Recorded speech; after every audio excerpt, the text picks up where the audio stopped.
நான் உங்கள் பழனி தென்றல் நாட்டுக்கோழி பண்ணை கணக்கமைப்பு கிராமம். இப்போ பார்த்தீங்கன்னா நான் நெல் எடுத்துகிட்டு வந்திருக்கேன்.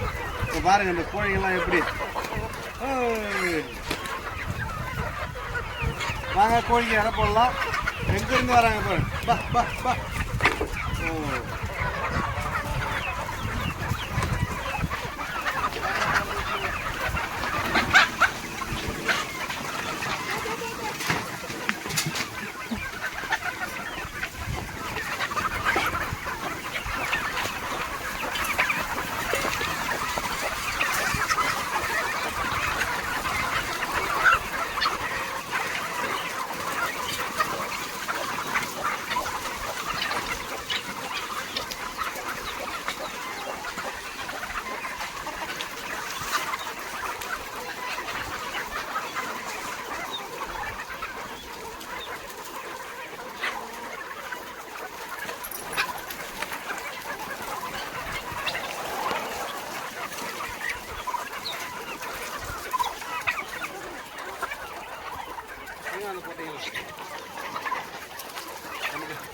டெய்லி வந்து 2 அன்னகுண்டா நெல் கோழியெல்லாம் பார்த்தீங்கன்னா ஒரு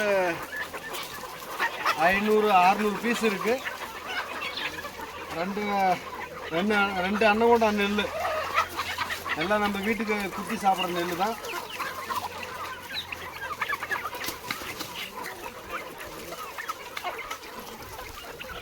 உங்களுக்கு கீழே பொறி சாப்பிட்டா வயிறு ரொம்ப மாட்டேன்ட்டு கூடயே வருவாங்க அவங்க. மதிய நேரத்தில் வந்து கொஞ்சம் புல்லெல்லாம் வெட்டி போடுவோம். ஆனால் பார்த்தா அவ்வளோ கோழியான்னு தெரியாது, எண்ணி பார்த்தா தான் நமக்கு தெரியும்.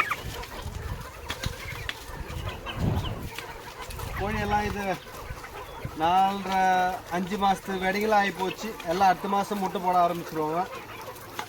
நான் எதுவும் கம்பெனி தீவனம் எதுவும் கொடுக்குறதில்ல, எல்லாம் வந்து இந்த நம்ம நாட்டு தீவனம் தான். இப்போ குண்டு நெல் போட்டு நட்டு அறுத்துருக்கோம், அது ஒரு 10 மூட்டை வச்சுட்டேன். அப்புறம் கம்பு போட்டிருக்கோம், கம்பு ஒரு 4 மூட்டை வரும், அது அறுத்து வைக்கணும். மக்காசோளம் போயிட்டு திருக்கோயிலூர் கமிட்டியில் போயிட்டு எடுத்துகிட்டு வருவேன். இது எல்லாத்தையும் அது ஒன்றா கலந்து தான் தீவனம் போடுறதுல.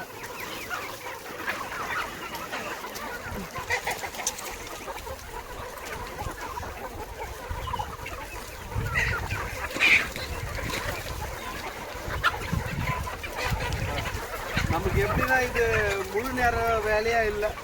இப்போ கறிக்கடை திறந்ததுனால கறிக்கடைக்காக போயிருந்தாங்காட்டி இப்போ இது கொஞ்சம் கவனம் கம்மியாகிடுச்சு. இல்லைனா இன்னும் கொஞ்சம் கோழிகள்லாம் கொஞ்சம் இம்ப்ரூவ்மெண்ட்டு கொஞ்சம் உடம்பை ஏற்றிருக்கலாம்.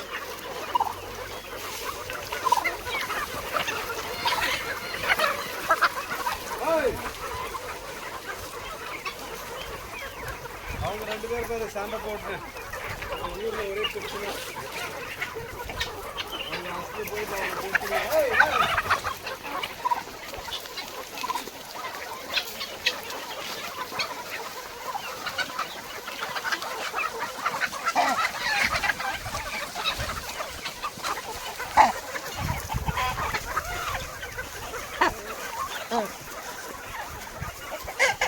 கோழிக்கு வந்து எவ்வளோ தீவனம் போட்டாலும் சாப்பிட்டுனே இருக்கும்.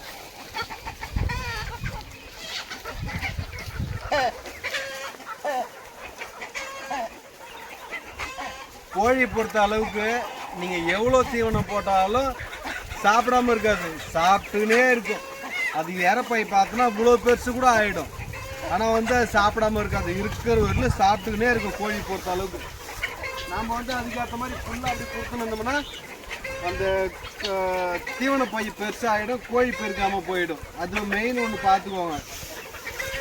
அது 24 மணி நேரம் தீவனம் வைக்கணும்னா அந்த பாய்லர் கோழிக்கு தான் 24 மணி நேரம் தீவனம் வச்சு அது 40 நாளில் பெரிய கோழி ஆகிடும். ஆனால் நம்ம குஞ்சாக வாங்கி வளர்க்கும் போது குறைஞ்சபட்சம் பார்த்தாலும் ஒரு 1 மாதத்துக்கு வந்து ஃபுல் டே தீவனம் வைக்கணும். அந்த கம்பெனி தீவனம் தான். அப்போ தான் டக்குன்னு வந்து கோழி குஞ்சுக்கு வந்து உருண்டு வரும். நமக்கு ஒன்று 4 கிலோவுக்கு மேலே வந்துட்டால் அதுக்கப்புறம் கோழி குஞ்சுகளை வந்து ஈஸியாக வளர்த்துடலாம்.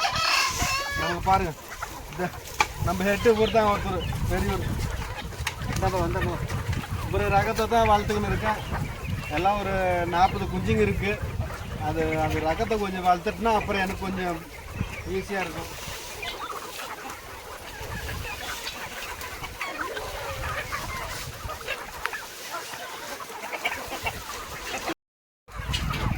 இப்போ அந்த நெல் எல்லாம் போட்டு காலி பண்ணியாச்சு.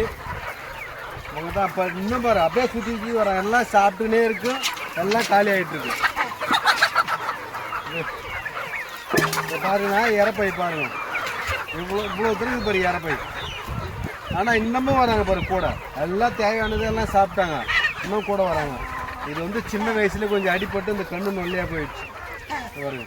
இதுக்கு இந்த பார்வை தெரியாது, ஆனால் இருந்தாலும் இவர் தான் எல்லாம் சூப்பராக இருக்கிறாரு. எல்லாம் ஒரு கிலோவுக்கு மேலே இருக்குது எல்லாமே. இப்போ என்கிட்ட இருக்கிறதெல்லாம் 1 கிலோவுக்கு மேலே இருக்குது. இன்னும் வந்து இப்போ எல்லாம் என்கிட்ட வந்து 1 கிலோவுக்கு மேலே ஆயிடுச்சு. இனிமேல்ட்டு வந்து முட்டை போட வேண்டிதான் இனிமேல்ட்டு உங்கள் வேலை. சரி இவ்வளோதான் நீங்கள் வீடியோ. ஆனால் நேரில் நின்று வீடியோ எடுத்து ரொம்ப நல்லா ஆச்சு. நேரம் கிடைக்கிறதுல காலையில் கடைக்கு போயிடுறேன். காலையில் வந்து ஒரு நெல் ஏதோ போட்டு விட்டு கடைக்கு போயிடுறேன். நேரம் கிடைக்கல, இன்றைக்கி தான் கொஞ்சம் வாய்ப்பு கிடச்சிது. நம்ம சேனலை சப்ஸ்கிரைப் பண்ணுங்கள். புது ஆளுங்களாக இருந்தால் நம்ம சேனலை சப்ஸ்கிரைப் பண்ணி வைங்க. வீடியோவில் இருக்க சந்தேகமாக இருந்ததுன்னா எனக்கு கால் பண்ணலாம். நம்பரும் இதில் என் வீடியோவில் இருக்குது. வணக்கம், பாய், தேங்க்யூ.